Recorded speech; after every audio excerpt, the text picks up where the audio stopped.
said, I've been teaching for about 5 years, and my first job was in South Korea, teaching young learners in South Korea. I don't know, has anyone else taught in South Korea? Very specific sort of learning context. And so that was the first job I did. It was quite surprising in lots of ways. And really, I think when we talk about identity and we talk about identity in ELT in an ELT classroom, there's not really any easy way of approaching the topic, so I'm just going to start the hard way. So let's start the hard way. So while I was in South Korea, for example, within my first few months of working there, I took some holiday and got a cover teacher for a few days. And when I came back to the classroom, all the kids said, "Where's Africa, teacher?" And she was American, she was black, and they kept asking, "Where's Africa, teacher?" And also when I left that job, it was my responsibility to find my own replacement. And one of the CVs that I put forward was for a girl who wasn't white, and they rejected the CV. You have to put a photo on your CV when you work in South Korea. So it's, I suppose, really affected the way, for example, that I talk to CELTs here, to trainees when they maybe are asking about working in South Korea, and it's an issue that I really feel that I need to kind of sensitively bring up and talk about. It's a reality, and it's like really difficult to talk about. And that's teaching overseas, and of course back in the UK we have lots of legislation around that sort of stuff, right? Which is great. At the same time, we all work in multicultural classrooms, and I'm sure, and kind of the first question that I want to ask you is whether you've had any problematic issues relating to aspects of identity, and we might be talking about race or sexual orientation or gender in your classrooms. For example, I was talking to one of our teachers here today who he identifies as gay himself, and he had a Russian student in a classroom say, "When I see gay people, I just want to punch them," right, in the room. Right, people are nodding. It's just part of life, right? It's part of life in a multicultural classroom. We have to deal with it. We have learners who come from lots of different contexts. So first of all, and throughout the talk, I'll be asking you to work together in groups of maybe 3 or 4 or something like that. So could you get together with maybe 3 people or somebody next to you and just talk about if you've had any problematic moments like that in your classroom. And we're going to just begin there, okay? So have you had any problem moments like this ever in your classroom relating to aspects of identity, and we might be talking about race or sexual orientation or gender or something like that. So please tell somebody next to you. Okay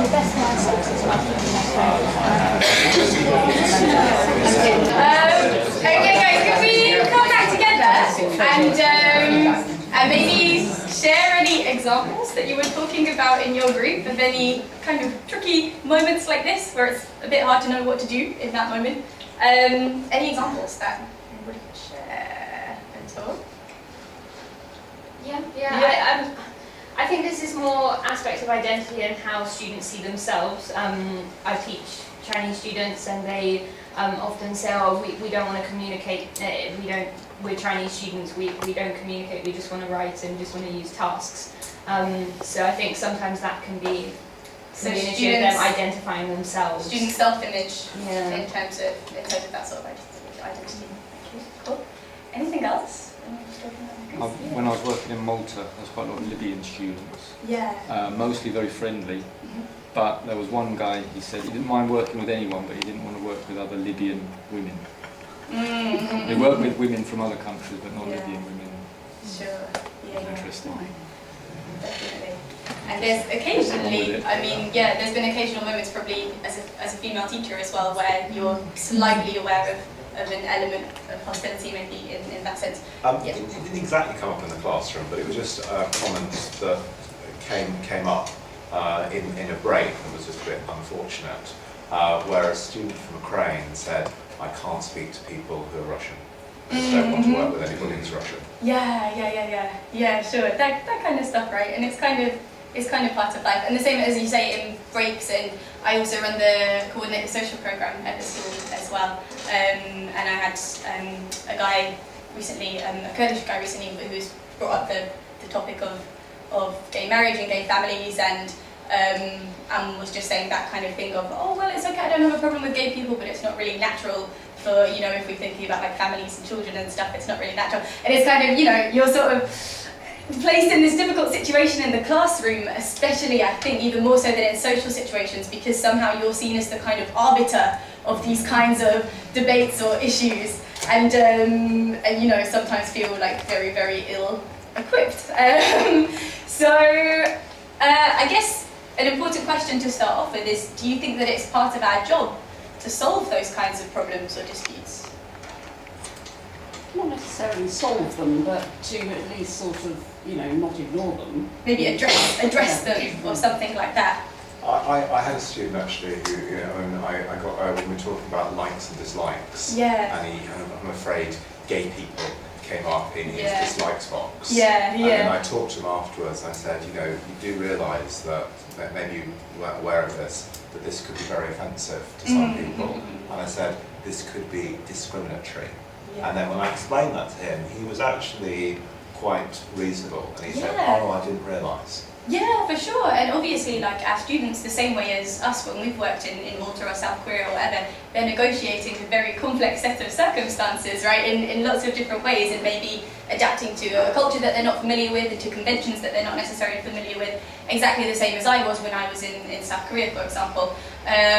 So, you know, there's a sense in which, in many ways, we're all just trying to do our best. But I think the topic of the talk today is going to be considerably, rather than how to deal with those like problem moments and those difficult moments, actually maybe things that we can integrate into our daily classroom practice that might make those moments less likely to arise in the first place. And we're going to think also about some of these issues within the context of the ELT industry as a whole, and kind of look at the bigger picture as well.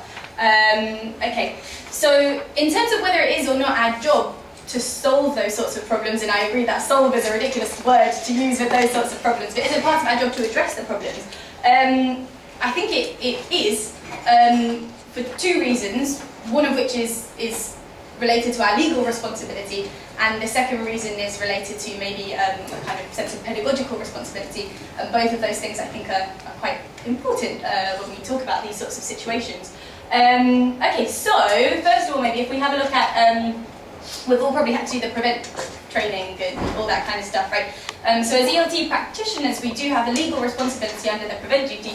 Whatever you may think of it, actually this part of it I think is important and can be very positive. So we have a responsibility to promote social and cultural diversity, equality of opportunity and inclusion, right? Cool. To plan and deliver effective learning programs for diverse groups in a safe and inclusive environment.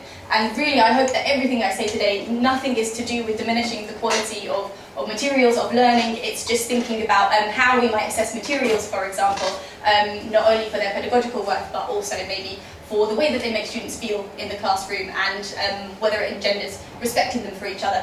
And finally, part of our responsibility is to encourage students to respect other people with particular regard to protected characteristics. Protected characteristics are age, disability, gender reassignment, race, which may include skin colour, nationality and national ethnic origin, religion or belief, sex, sexual orientation, marriage and civil partnership, pregnancy and maternity. And I don't need to say that those are like the only characteristics that we should protect in the classroom, right? But they've been identified as ones that might be especially vulnerable at various points. So even to try to talk about two of them in half an hour is a bit silly, but I'm going to try. So today we'll focus particularly on the issue of race in ELT, and also on the issue of sexual orientation, and just explore both of those issues within a wider context as well.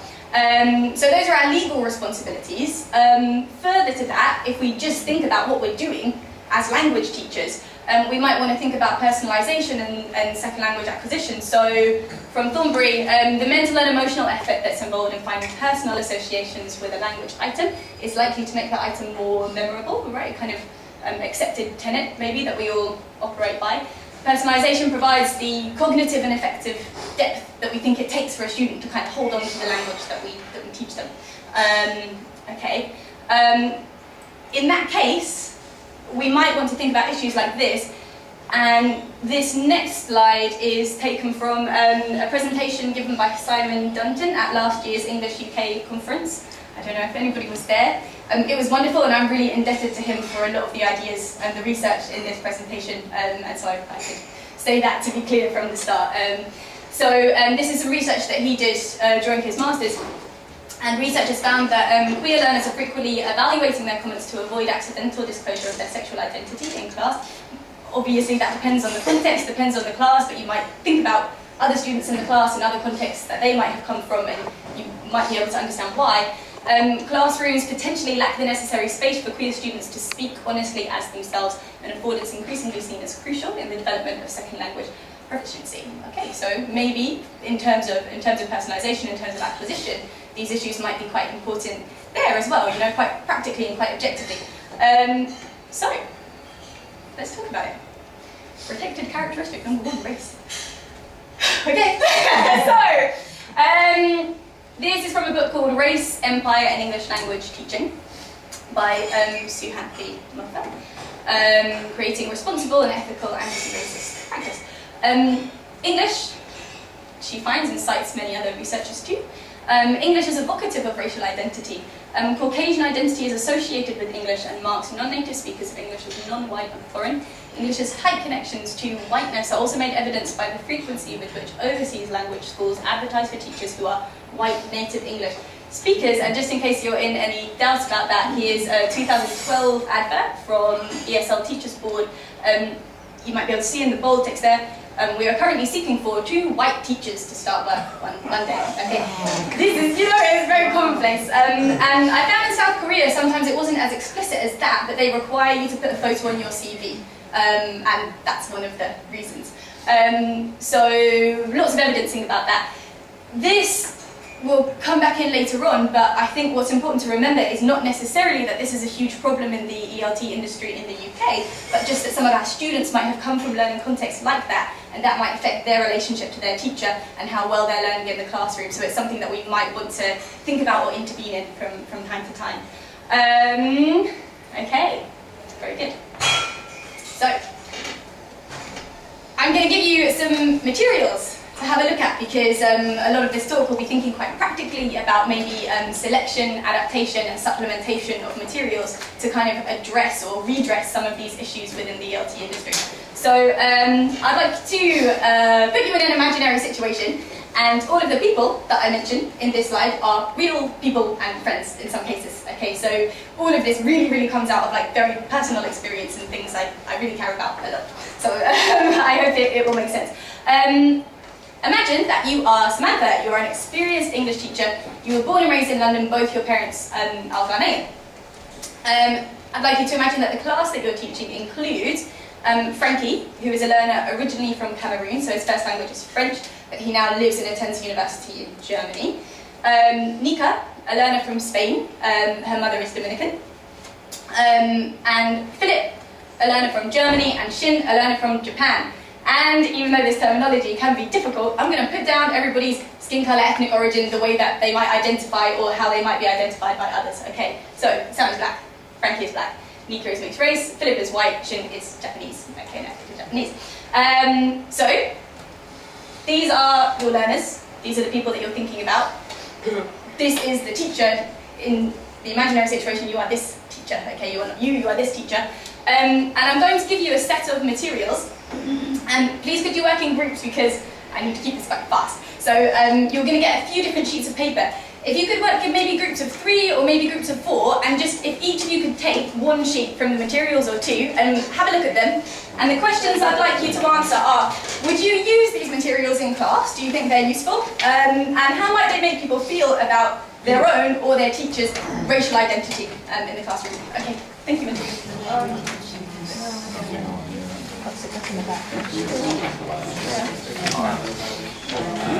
I think people like this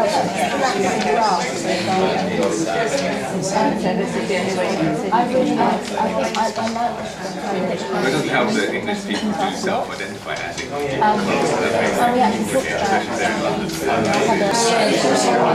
Okay guys, sorry to interrupt you. Sorry to rush you if you're still talking. But what I'd love to do is just maybe get an example from one group of what numbers you think you would use in class and which you wouldn't, or maybe if you'd use all of them but you'd slightly adapt them, or whatever it is that you think?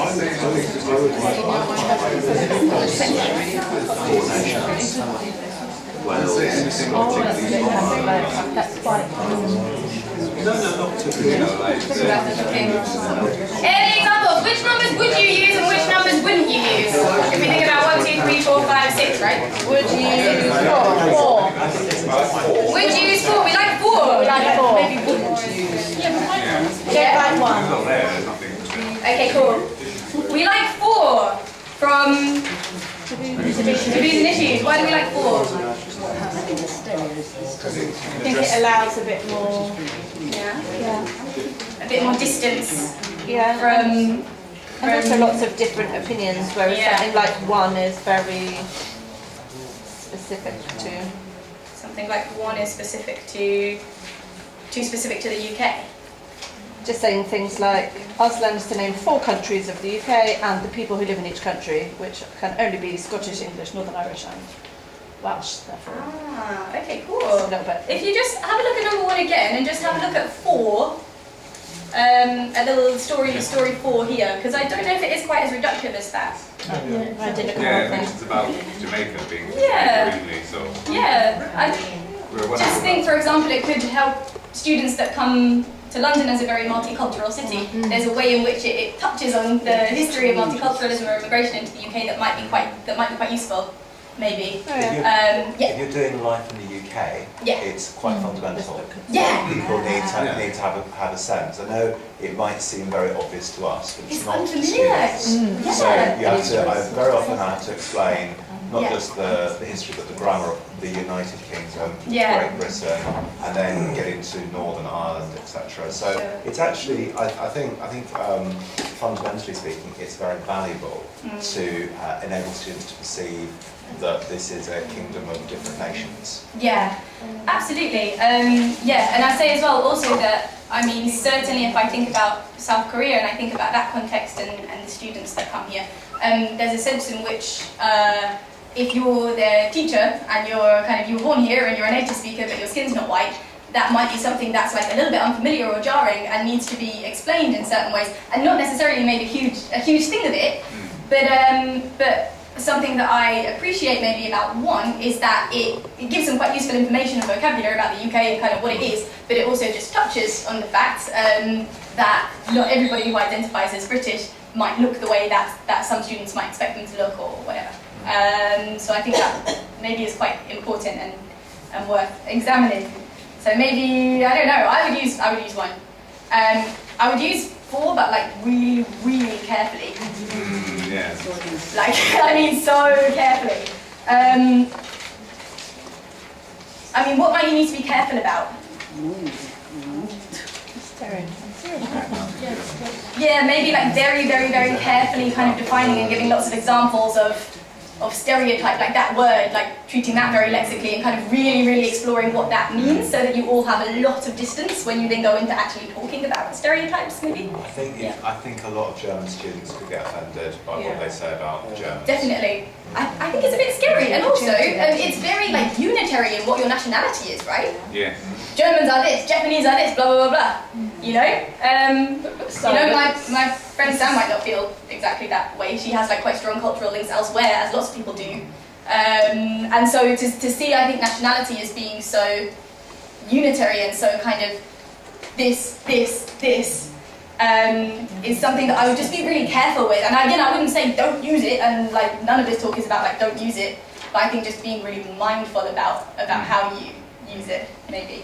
I've used this one actually 3 or 4 times, not just Yeah. here in the UK, but also in Australia. Me too, and yeah. I've used it just as an example of how we're not always true to our stereotypes. Yeah, And we've talked yeah. about how, well, this is what this says, but do you actually feel like that? I And have, actually being yeah, really I going, couldn't actually, you know what, I personally don't agree with all of it says here. Do we Yeah, agree? And being yeah. quite, Yeah, Yeah. I've had lots of successes with that as well, Yeah. and also leading into a general discussion maybe about stereotypes, how useful they are. Yeah. We sort of have to have them to some extent when we go to a different country, so that we can sort of try to obey cultural conventions and stuff like that. But at the same time, also can be very limiting as well. And we But, also- there's a whole area of kind of lectures and discussion skills that you might have to delve into. yeah, to, it was really to make interesting, it work. this one. I've used, it's a very Yeah. interesting one. Yeah.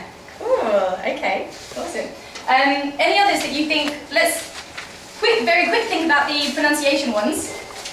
We've got pronunciation and use, and we've also got get rid of your accent. Is there any way in which either of those might lead in maybe more fruitful or less fruitful directions when we think about this classroom in particular?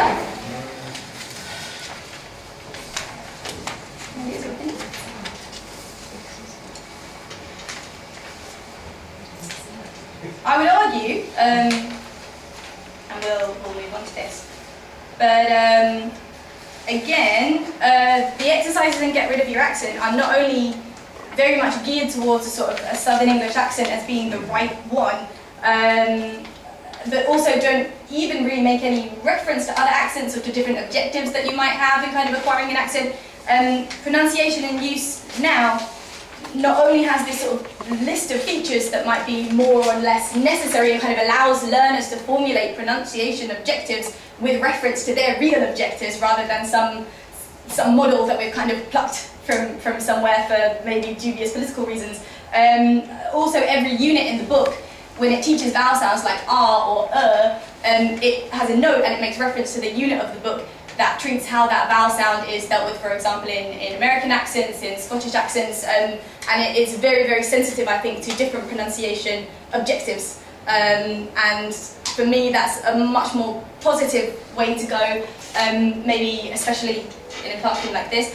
I would say also that one, which mentions the girl who identifies as Black British, might not only be useful for Samantha to kind of explain her position to the students, and maybe, for example, for the Japanese student, maybe put that into a bit more context for him, but also for Nika, that's something that she can recognise and identify with herself as maybe having different cultural links to other parts of the world too. So I think there are lots of positive reasons to use those.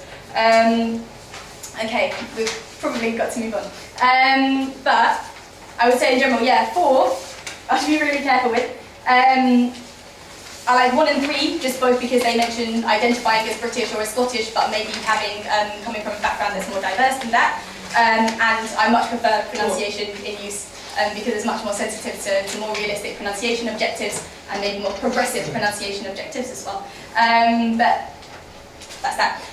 Okay, so what can we do to help our students dissociate the English language from one racial identity if we think that that might be happening? And we can really pick up on that. Like, I think there's lots of obvious cues in the classroom that kind of help you pick up on that most of the time. Okay, and this is just to explain why this is important to me. This is my primary school, and my mum works there, and every person in that picture is a native speaker of English, and not a lot of them look like what some learners might expect their English teacher to look like. And that's important. We can break it down, like we really can. It's quite easy, I think, to do if you're just a bit conscious and a bit mindful. Okay, so I think careful selection of materials, and also I do think that bringing in issues of ELF or global Englishes, especially in relation to pronunciation, can really help to just break that stuff down quite quickly. And as you were saying before, I think like often the second you address things like this, actually a lot of issues get resolved and kind of loosen up and feel better quite quickly, I think. Okay, cool, let's put that aside for now. And we're going to move on, straight on to our protected characteristic 2, secular orientation. We're back to Scott Thornbury, who's here next month, right? Yeah. Okay, cool. So he said this, so it must be important, right? Okay.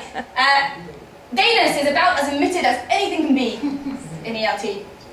Why does he say that? This is from an article called Window Dressing versus Cross-Dressing in the EFL Subculture. We're going to explore this a little bit, and I'm going to begin with a really concrete example, which again is taken from Simon Dunton's research. Let's have a look. So we've got here, this is Framework Level 2. This is the student's book. It's a unit on relationship lives and loves, right? Okay. And if we move on, we've got this little listening exercise in here. I think it's practicing past tenses. Okay, it's not about sexual orientation or anything like that.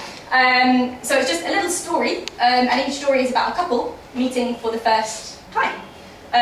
Do you notice anything about the second couple? Can everyone see? Are they male? Yes!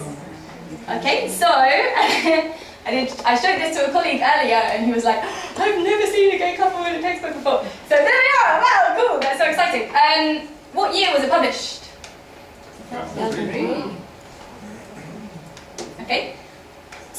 difference with the next slide.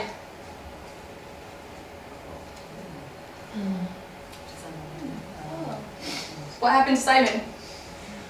Is he transgender? Yeah, hopefully there are growing issues with transgender identity, but I don't think so.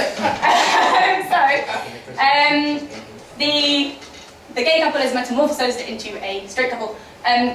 What year was it published? 5 years later, right? 5 years after the other one. Why do you think that is? Why are we going backwards with this stuff? Focus groups. Not exactly focus groups, but probably did involve focus groups. Market pressure. Market from pressure. Certain countries which Market don't pressure. have brilliant records on human rights or gay rights. Absolutely. Thank you so much, sir. So again, this is, it takes us into the kind of parsnip stuff, and I'm not going to really, go all the way down that road today. But just in relation to this specific issue, let's talk about self-censorship in ELT publishing. So this is a quote from Nicola Prentice, award-winning ELT coursebook writer. There are lists, and they are long, of things we can't mention. Things like gay relationships are an absolute no-no. A lot of writers feel, why can't we sometimes have a photo of a couple who happen to be men without making an issue of it? I've never heard of an ELT publisher who didn't do this self-censorship, and I don't see it changing. The severest restraints are because the Middle East is a big market. So let's just accept this pragmatically, okay? This is an issue more than anything else that's economic, but it might directly affect the work that we have to do as teachers in classrooms in the UK. And let's think about what that might be, okay? Again, what I'm going to do is just chuck out a load more materials. I'd like you to imagine that you're teaching the same class as before, okay? So the same set of learners. So we've got Frankie, Mika, Philip, and Shin, okay? This time you happen to know that one of your students identifies as gay and another as bisexual, and this is also real, and that's about real students, and I know both of those students very well. You happen to be in a long-term straight relationship, you're straight, you're in a relationship, okay? Again, look at those materials. Would you use them in class, and how do you think they might make people feel about their own or their teacher's sexual orientation? I'm not saying I would avoid using this term. I would think This is actually quite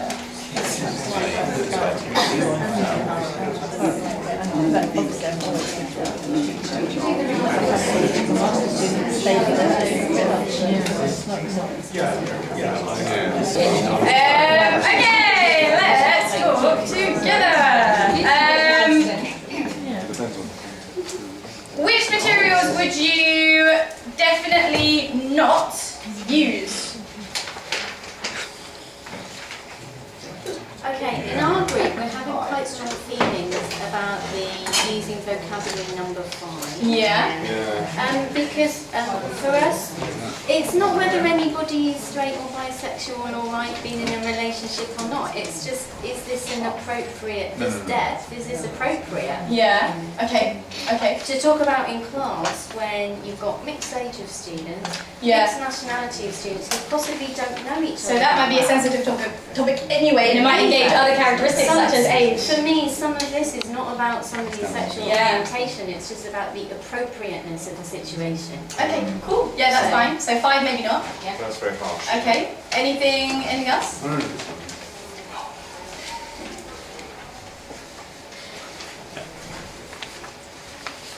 I'm Use not that. sure. Yeah.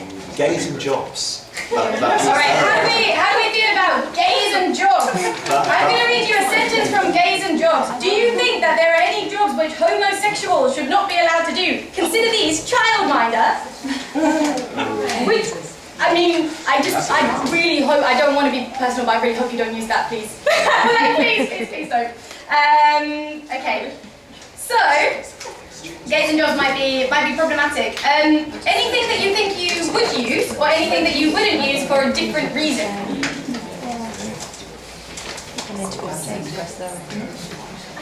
I think 1 and 2 are important because it's not highlighting it too much.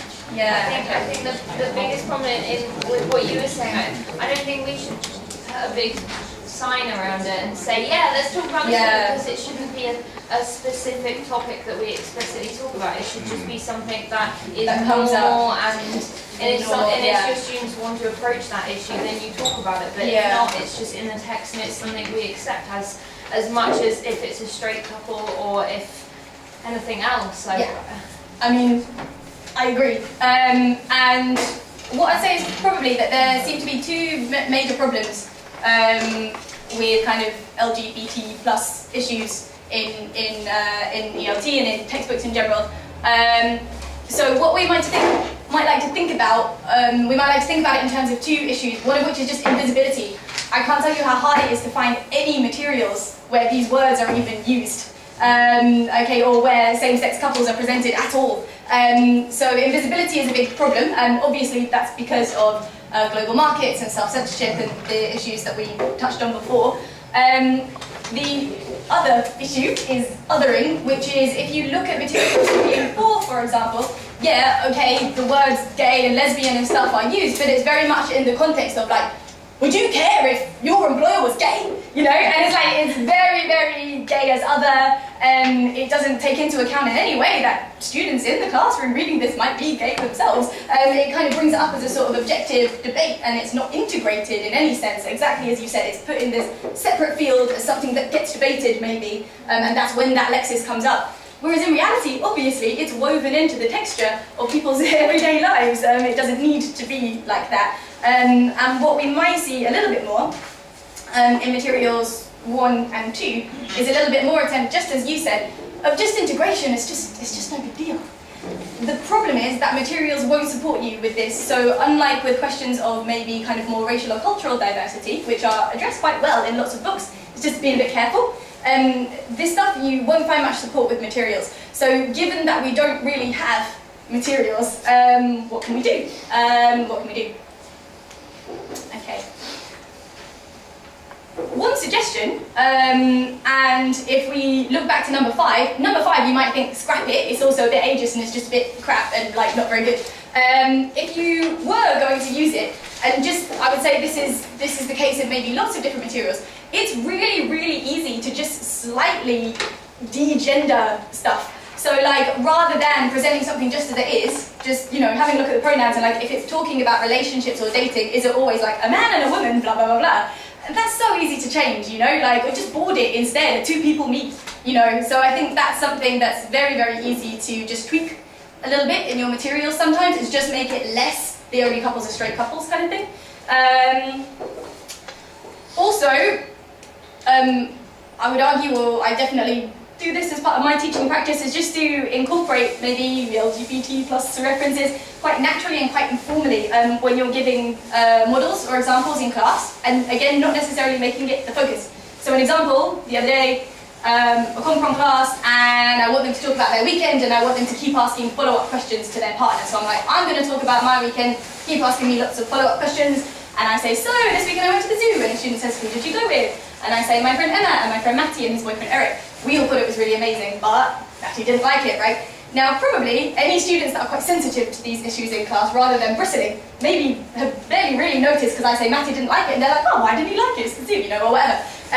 So I think it's just a case of you can interweave things like this, I think, in such a way as it's not such an object of attention that students in the class who come from cultural contexts where maybe being gay is punishable by imprisonment or death, okay, which it is still in lots of places. But you can just incorporate it in such a way as I think students that identify with that will feel more liberated to talk about it themselves naturally. Students that don't have their backup, and there's maybe not, you know, there's no necessary conflict kind of thing. So I think it's just, again, a case of thinking in terms of integration rather than of othering.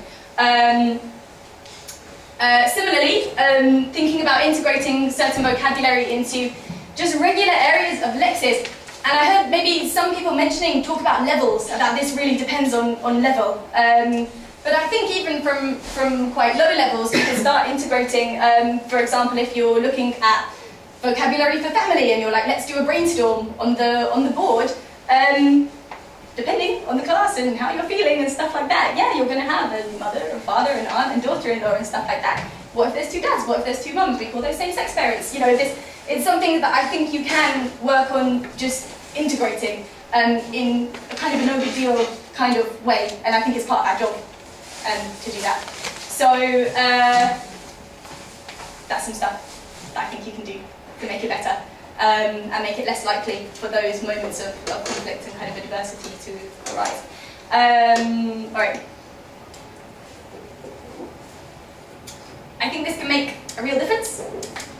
We were studying third conditionals the other week. I had a student who was like gay and very open about it and very kind of happy with it. And we studied third conditionals, and he talked a lot and wrote a lot about coming out to his parents last year, and a lot of kind of, you know, nice mixed conditionals. If I hadn't come out last year, I wouldn't be as happy now, I wouldn't feel as confident, this kind of stuff. And fine, and no problems. And no areas of tension, no horrible moments, like everything was absolutely fine, and I'm sure that is the future, you know, nothing to worry about. But we've got to do a bit of work, because we've got to compensate for a kind of deficit in the industry right now, demonstrably. Yeah, so cool.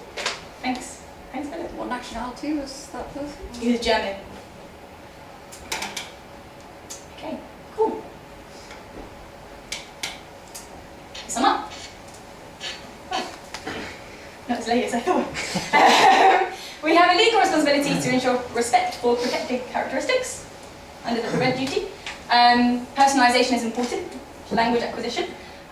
Race and sexual orientation are problematic aspects of identity. I'm not saying they're the only ones, they're just sort of the ones, I don't know, that we're talking about today.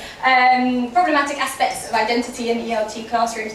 And we can't really rely on materials to kind of fix this for us. ELT publishers may exacerbate this problem due to global markets. So the course book that you're using might facilitate kind of expression and communication for some students better than others, may facilitate acquisition of certain lexis much more readily for some students than others. And it's not really fair, it's part of our job to make sure that's not happening. So as teachers, we are on the front line in solving it. And we can help to do so, I think, through conscious selection, maybe, in the case of certain kinds of diversity and aspects of identity. In a case like, for example, maybe LGBT plus identities, where there is really nothing much to select from. In that case, we might be responsible for adapting and for informally supplementing materials, as we do all the time anyway. This is just something that goes hand in hand with something that we're always doing, you know? We're always looking at materials and thinking, is that good enough? Is that going to work? Do I need to include another stage in that? And this is just maybe another consideration to keep playing in our minds. Everyone probably does it already, but I wasn't aware until last year of certain aspects of the publishing guidelines and stuff like that, and certain elements of, well, the extent of this kind of omission, sometimes in materials too. So I hope that that's been like helpful and some things to think about, and thank you very much for listening. Thank you.